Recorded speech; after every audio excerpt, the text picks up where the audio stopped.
상태 다이어그램에는 슈퍼 상태라는 게 있고 서브 상태라는 게 있어요. 그래서 슈퍼 상태와 서브 상태에 대한 개념을 알아보도록 하겠습니다.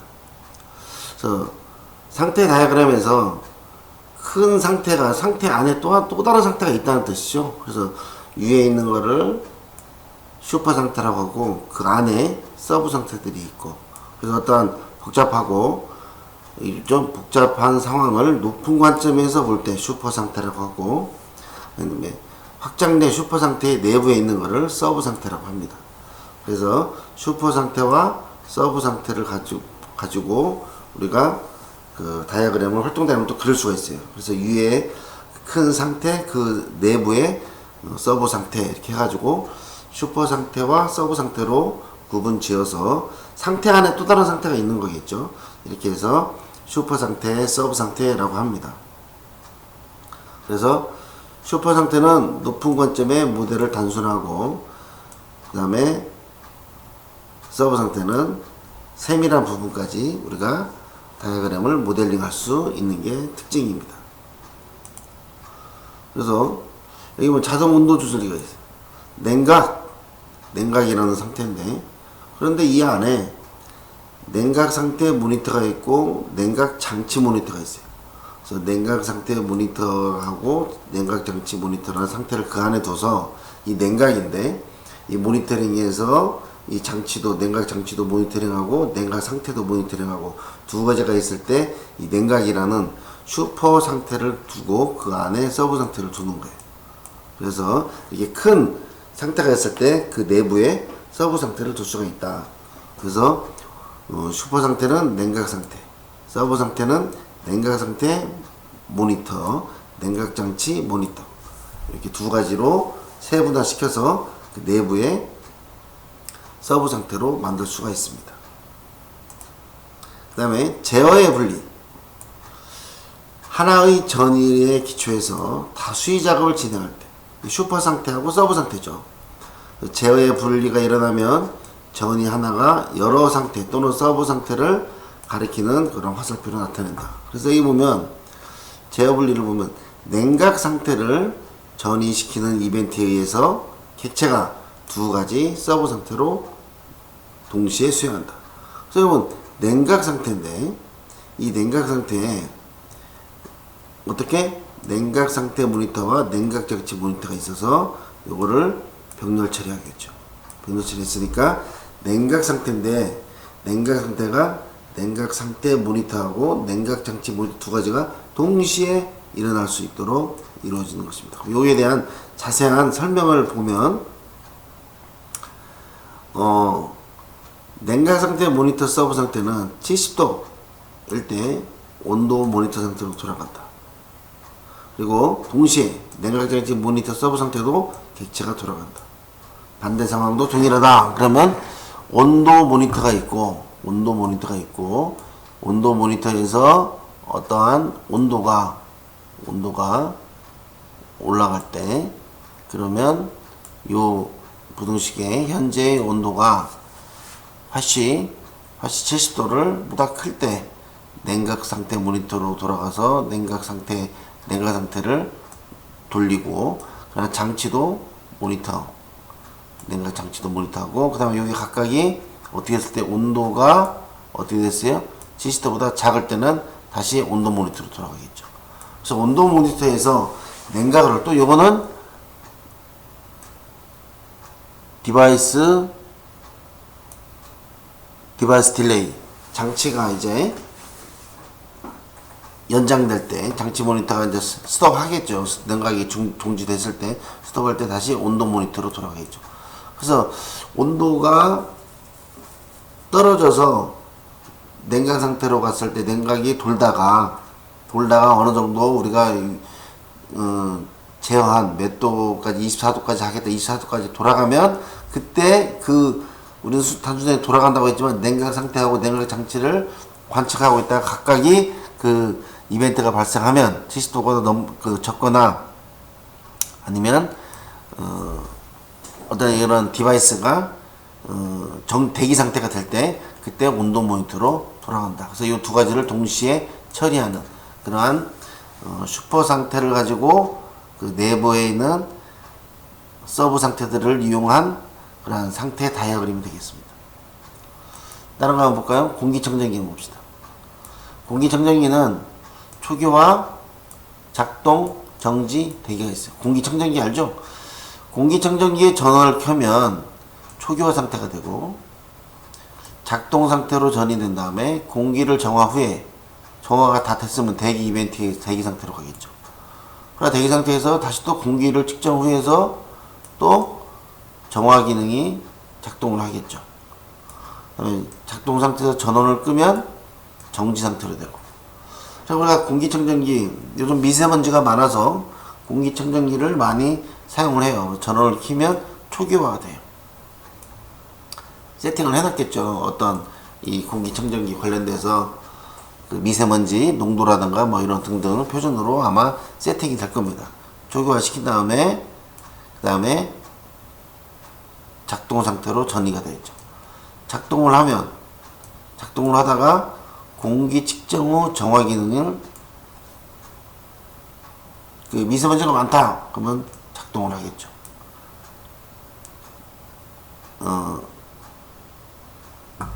작동을 하니까 다시요. 공기 측정 후 정화 기능이 작동한다. 작동은 이쪽으로 가겠죠. 요게 아니고 이렇게 하겠죠. 작동을 하다가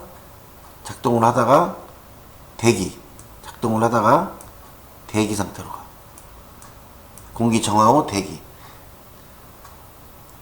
그 다음에 대기 상태, 공기 정화 후에 대기 상태로 가고, 그 다음에 공기 측정 후에 다시 작동 상태로 가겠죠. 정화 기능 작동 중. 이게 방향이 반대로 됐네요. 작동 상태에서 공기 측정 후에 작동을 하는 거죠. 미세먼지가 많으면 작동을 하다가 공기가 정화가 됐어. 그러면 대기 상태로 가겠죠. 대기 상태로 가고, 대기 상태에 있다가 갑자기 공기를 측정 후에 미세먼지가 많아졌어. 그러면 다시 작동이 되겠죠. 화살표가 반대로 됐습니다. 약간 책에 약간씩 그 오타가 좀 있는데요. 여러분들이 좀 이해해 주시고, 제가 이 책을 설명하면서 틀린 것들을 수정을 해 드릴 테니까 그걸로 이해해 주시면 고맙겠습니다. 그래서 작동을 하다가 공기 정화 후에 깨끗해졌다. 대기 상태가 되고, 대기 상태에 있다가 다시 공기 측정 후에 정화 기능이 작동이 되겠죠. 이렇게 화살표가 반대로 돼야 되고, 그러면 다 끝났어. 그리고 전원을 끄면 정지 상태가 되겠죠. 그래서 이렇게 초기화, 작동, 대기, 정지. 화살표가 반대 방향으로 서로 바뀌었어요. 요거를 잘 수정해서 이해해 주시면 고맙겠습니다. 다음 거 하나 예제를 볼까요? 고속버스 예매가 있어요. 노선을 선택하고. 자, 고속버스 우리가 예매하는 거 잘 보세요. 배차 좌석 선택. 배차라는 게 몇 시차 탈 거나 그겠죠. 요즘은 앱으로 고속버스 내가 예를 들어서 대전에서 서울로 간다. 그러면은 대전에서 서울로 갈 때 몇 시차 탈 거냐. 그러면은 분명히 거기에 요즘은 잘 발달돼서 좌석 선택을 할 수 있어요. 그 다음에 결제를 하고, 결제 대기, 결제 승인. 근데 결제가 안 됐어. 거부할 수 있죠. 표를 발권하거나 취소할 수가 있겠죠. 그래서 예매 이벤트에서 노선 선택 산으로 고속버스를 예매 이벤트가 발생하면 노선 선택이라는 상태로 가요. 그럼 내가 부산에서 서울이다, 천안에서 서울이다, 서울에서 광주다, 서울에서 대구다, 이렇게 노선을 선택하죠. 시간과 좌석을 선택이라는 이벤트가 발생하면 배차, 몇 시차 차를 탈 거냐, 그 다음에 좌석을 선택할 수 있게 해서 선택이 완료되면 결제되기, 결제 상태로 넘어가게 되죠. 그래서 결제 승인, 병렬로 결제와 결제 거부가 동시에 일어나죠. 카드를 번호를 입력했는데 결제 거부할 수가 있고, 그 다음에 또는 결제 거부가 안 되고 결제 승인만 이루어질 수가 있죠. 결제 거부가 되면 결제가 취소되고, 결제 승인이 이루어지면 표를 발권하게 되겠죠. 그죠? 그래서 종료. 여러분들이 고속버스 예매 아마 한 번쯤은 해봤을 겁니다. 또는 기차표 예매라든지 이런 걸 할 때, 이러한 시스템을 개발할 때 활동 다이어그램은 이렇게 그리면 되겠습니다. 여러분들은 또 여기에다가 추가적으로 또 다른 기능들이 있으면 여러분들이 이걸 가지고 활동 상태 다이어그램을 그릴 수가 있어요. 예를 들어서 내가 노선이 변경을 한다던가 또는 왕복을 한다던가 이러한 상태들을 가지고 여러분들이 다시 상태 다이어그램을 더 그릴 수가 있습니다. 다른 거 하나 볼까요? 인턴 면접을 봅시다. 자, 서류 심사 지원 객체고 면접 응시가 있고 결과 발표가 있어요. 인턴 과정 수료, 인턴 면접입니다. 이력서 작성이라는 이벤트에 의해서 서류 심사 지원 상태로, 이력서를 작성해서 제출을 하면 서류 심사 지원, 서류 심사라는 이벤트 상태로 바뀌는 거죠. 네, 서류 심사에서 불합격하면 끝나는 거죠. 불합격하면. 그래서 서류가 불합격 이벤트가 발생하면 시스템이 종료된다. 다음에 심사 지원에서 서류 합격 이벤트가 발생하면 면접 응시 상태. 서류가 합격하면 면접이 다음에 이루어지겠죠.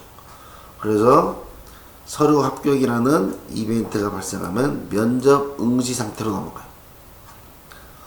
그러면 면접 응시 상태에서 면접 종료 이벤트. 이게 무슨 말이냐? 여러분들은 이거를 프로그램 짜는 거예요. 내가 면접 보는 게 아니라 면접을 응시했어. 그러면 이 심사위원들이 점수를 넣어. 어디에다가? 우리가 개발한 요 시스템에 점수를 넣는 거예요. 넣어서 면접이 종료 이벤트에서 면접이 끝나죠. 면접이 끝나면 어떻게 해요? 결과 발표 상태로 가겠죠. 결과 발표. 그러면 결과를 발표로 상태로 가서 합격이냐 불합격이냐, 그죠? 불합격이냐 합격이냐. 불합격이면 끝나죠. 불합격이면 끝. 합격 그러면 면접 합격이라는 이벤트가 발생하면 그건 이제 인턴 과정 수료 이벤트로 가죠. 아니 그 상태로 인턴 과정 수료 상태. 그래서 100명이 지원했는데 이 중에 20명이 인턴 과정 수료 상태까지 가면 인턴 면접에 합격하는 거죠. 그죠? 다시 한번 인턴 면접 한번 봅시다. 서류 심사 이력서 작성을 입력함으로써 서류 심사 지원 상태로 바뀌고, 여기에서 서류가 불합격 처리되면 어떻게 돼요? 그 자리에서 종료가 되고, 서류 심사에서 합격했다. 그래서 심사원들이 심사 지원 상태에서는 이 안에서는 뭐예요? 점수를 입력하고 그러겠죠. 점수 입력해서 몇 점 이상이면 서류가 합격이다. 합격이면 서류 합격이라는 이벤트가 발생하면 면접 응시라는 이벤트 상태로 돌아가겠죠. 면접 응시라는 상태가 돌아가면 제가 이제 면접을 보겠죠. 제가 면접 보는 거는 소프트웨어가 아니에요. 내가 가서 면접 보지만 심사위원들이 입력을 하겠죠. 면접을 입력해서 면접 종료, 면접 점수를, 응시라는 거는 면접 점수를 입력하겠죠. 그래서 여러 명이 다 이제 입력을 했을 때, 그 다음에 그 결과 석자순에 의해서, 점수에 의해서 결과를 발표하겠죠. 여기에서 불합격했다 그러면 끝나는 거죠. 합격했다 그러면 100명 중에 20명이 5대1의 경쟁률을 뚫고 20명이 합격, 면접 합격이라는 이벤트를 받으면 인턴 과정 수료라는, 인턴 과정 수료가 아니겠죠. 인턴 과정을 이제 진행하겠죠. 진행해서 인턴 과정 수료. 근데 원래는 이게 제가 볼 때 수료라기보다는 인턴 과정 합격, 인턴 과정 시작 이렇게 하면 되겠죠. 인턴 과정 수행 이쪽 상태로 가겠죠. 그래서 그 상태, 수행 상태에서 또 다시 거기서 1개월에 1개월, 2개월 다 끝나면은 수료가 되겠죠. 그래서 그거를 종합해서 인턴 과정, 수료 이렇게 활동 다이어그램을, 상태 다이어그램을 만들었어요. 여러분들은 이 부분을 조금 더 세밀하게 또한 상태들로 나누어서 또 만들 수가 있습니다. 여기까지 인턴 면접에 대해서 상태 다이어그램으로 모델링 하는 방법을 학습을 해봤습니다.